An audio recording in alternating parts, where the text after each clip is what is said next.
যার বাবাও নাই, যারা খেদমত করে করে করে করে এই সম্মান আর ইজ্জত যারা গ্রহণ করতে পারবেন না, তারা কি করবেন? আল্লাহ রাসূল পয়গম্বর আরবি সাল্লাল্লাহু আলাইহি ওয়াসাল্লাম বলেছেন, যে উম্মতেরা পিতা মাতা হারিয়ে ফেলেছো তাদের জন্য নসিহত করো। ও উম্মতেরা, তোমরা পিতা মাতা যদি চলে যায় ইসাল করো, পিতা মাতা যদি চলে যায় তাদের জন্য ইসালে সওয়াব করো, আর গুনাহ থেকে নিজেকে বাঁচায় ফেলো। কারণ হলো পিতা মাতা মৃত্যুর পরে সন্তান যদি কোনো অপরাধ করে এটাও পিতা মাতার কবরে যায়। সন্তান যদি কোনো আমল করে আমলের সওয়াবও কবরের ভিতরে পৌঁছে যায়। আমার ভাইয়ের, আমার বন্ধুরা, শাইখ জাকারিয়া রহমাতুল্লাহ আলাইহি, ওই শাইখ যিনি মদিনায় মুনাওয়ারায় বুখারী পড়ে আরবুল আজম হয়েছেন, তিনি ওয়াকিয়া লিখেছেন, একজন আল্লাহর ওলি কবরের পাশে দাঁড়িয়ে কবর জিয়ারত করেছেন। আল্লাহর ওলিরা হলো, ওলি অর্থ বন্ধু। ওলি অর্থ কি? কথা বলেন না কেন আপনারা? ওলি অর্থ কি? আল্লাহ তো আল্লাহ, আল্লাহর ওলি অর্থ আল্লাহর বন্ধু। খাজা মাইনুদ্দিন চিশতি রহমাতুল্লাহ আলাইহি আল্লাহর এমন প্রিয় বান্দা হয়েছেন, যার নাম স্মরণ করে করে আজ হাজার হাজার হাজার হাজার মানুষ মাহফিল দিতেছে, দিন পেয়েছে, ইসলাম পেয়েছে, মুসলমান হয়েছে। যার হাতের ছোঁয়াতে হাজার হাজার হাজার হাজার মানুষ দিন ইসলাম পেয়েছে, সিরাতাল মুস্তাকিমের পথ পেয়েছে। আল্লাহর ওলিরা আল্লাহর পছন্দনীয় বান্দা। আল্লাহর ওলি মানে আল্লাহর বন্ধু। আল্লাহর ওলি কবর জিয়ারত করলেন।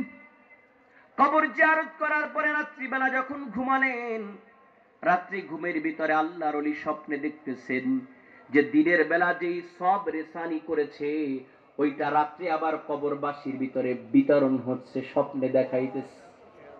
কারণ হলো আল্লাহ রাব্বুল আলামিন এর বন্ধু যদি আল্লাহর ওলিরা কখনো কখনো আল্লাহ রাব্বুল আলামিনের বন্ধু, এই জন্য আল্লাহ রাব্বুল আলামিন তাদেরকে গোপন গোপন খবরগুলো ইলহামের মধ্য দিয়ে আল্লাহ রাব্বুল আলামিন দেখায় দেয়।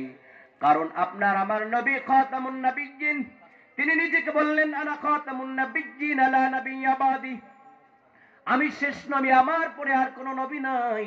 ওহির দরজা বন্ধ হয়ে গিয়েছে, ওহি আর দুনিয়াতে আসবে না। কিন্তু আল্লাহর ওলিদের কলবের ভিতরে ইলকায়ে রহমানি, ইলহাম কিয়ামত পর্যন্ত আল্লাহ দান করবেন। সুবহানাল্লাহ। ওলিদের ইলহাম সত্য। আল্লাহর ওলি স্বপ্নের ভিতরে জিয়ারত হচ্ছে, দিনের বেলা যে কবরবাসীর পাশে দাঁড়িয়ে কবর জিয়ারত করেছে, রাত্রিবেলা সবগুলো বিতরণ হচ্ছে।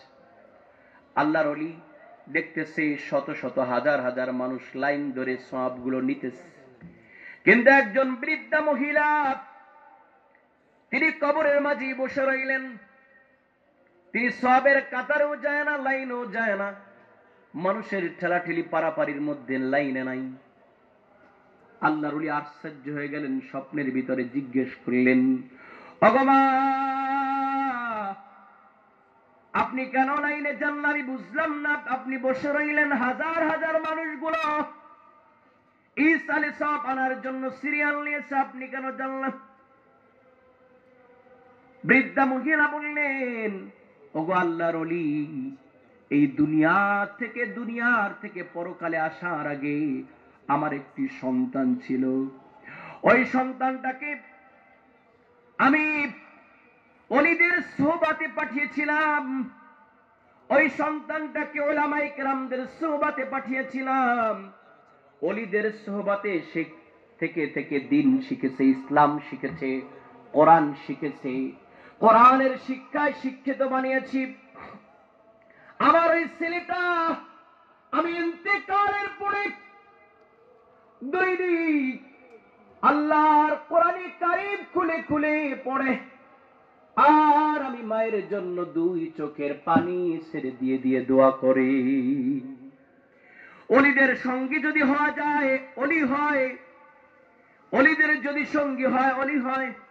অলিদের, আল্লাহর অলিদের যদি সঙ্গী হয় তারাও আল্লাহর অলি হয়ে যায়। আজকে খাজা মাইনুদ্দিন চিশতি আজমিরের নামে এই দোয়ার আয়োজন করলেন, এটাও আপনার আমার নাম।